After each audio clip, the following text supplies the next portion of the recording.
देखियो आब ई साबूदाना के पापड़ बन के तैयार अछि। अगर नीक लागत वीडियो तो लाइक करब। सब्सक्राइब कीजिए बिहारी खाना चैनल को और घंटी के बटन को दबाइए मेरे लेटेस्ट वीडियो सबसे पहले देखने के लिए। सबगोटे के नमस्कार करे छी। बिहारी भनसाघर में सबगोटे के स्वागत अछि। आइ हम साबूदाना के ई पापड़ बना रहल छी। एते ई साबूदाना अछि तो पहले एकरा हम धो दै छियै दू पानि से।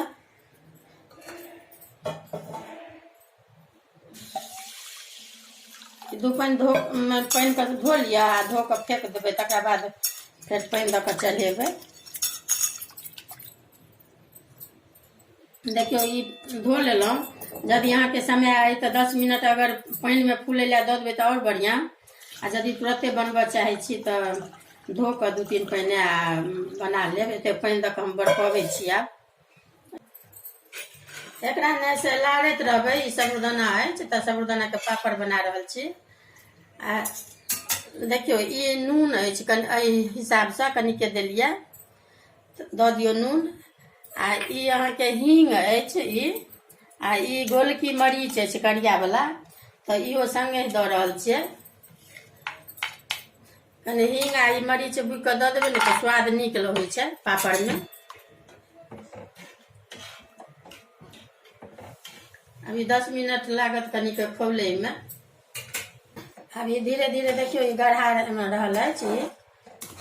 एखन लागत 5 मिनट। एखन नहीं भेलै नहीं। एखन ई जाबे ई उजर उजर साबूदाना देखाइए ना ता तक अहाँके कनि के आँच कम, शुरू में कनि तेज रह देबै आ बाद में कनि कम कऽ देबै। मोन से बड़क जात आ ई गढ़ा जात। देखियो अभी ई साबूदाना के देखियो आब अथी रंग अथी गल गेल। ई आब एहि टाइप के भऽ गेलै। आब एकरा हम काटै छी। ई भऽ गेल। ई देखियो ई साबूदाना के पापड़ अहाँके अछि तो ऐसे नमहर नहीं देबै। तो ऐसे नमहर देला से फिर तेल बेसी देबऽ पड़त छानै घड़ी में। तो ई साबूदाना के पापड़ जेना कि 2 चम्मच के ई बड़का में 2 चम्मच दऽ दियौ। एना कऽ किछु करे के नहीं छै। ई गरमे अछि आ ई चम्मच लऽ खाली एना कऽ दियौ। बड़का छोटका मतलब जेना कि बनाब अहाँ। ई छोटका अहाँके है एतेक लेब आ ई एना कऽ एक रत्ती एना एना कऽ यदि छोटका बनबे के मन हुए तो एहि टाइप के बना लेब। इहो छोटका नीक होइ छै तो अथी में छानै में खाय में स्वाद एके छै। लेकिन ई प्लास्टिक पर नहीं तो शिफॉन कपड़ा पर बनाब। सूती पर नहीं देबै। सूती पर कनि ओदरे में दिक्कत होइ छै। प्लास्टिक पर भरि दिन जेना कि आइ काल्हि छोड़ि देबै भरि दिन भरि राति अपने ओदरि जायत। देखा देब हम।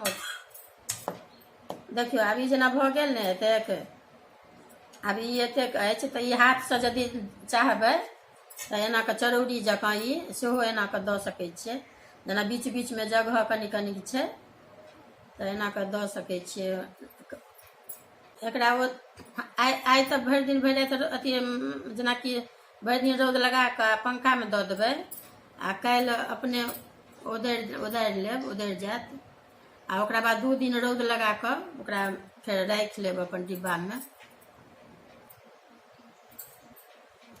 अभी देखाइए देलहुँ हँ सबटा। तो आब एकरा ई बनि गेल। आब एकरा रौद में दै छियै धूप में सुखाय ला। देखियो ई जेना देखा देलहुँ बनेनाइ। तो ई आब ई देखियो ई एहि पर प्लास्टिक पर देने छी। सबटा अछि एहिमे। गोटा गोटा के खस एना करबै तो खसबो करत अपना मोने। आ नहीं तो उधारे में देखियो तुरंते ई एना एना करबै ने तो उधर जाए। जेना कोशिश राखब जे हटा हटा के जेना बनेबै ने तो एक दोसर में नहीं सटे। आ सटतै ने तो एना के उदारि कर ई उधारे घड़ी में छोड़ लेब। देखियो छोड़बै तो देखाइए देलहुँ हँ ई साबूदाना वाला पापड़। तो ई हम सुखा गेल। आब एकरा 3-4 दिन रौद लगा लेलहुँ हँ। तो आब एकरा डिब्बा में राखि लेब। तो ई बड़का वाला अछि आ ई छोटका जे देखा देने छलहुँ हँ ई छोटका अछि। अपन जे मोन हैत छोटका बड़का से बनायब। ई बन के तैयार अछि।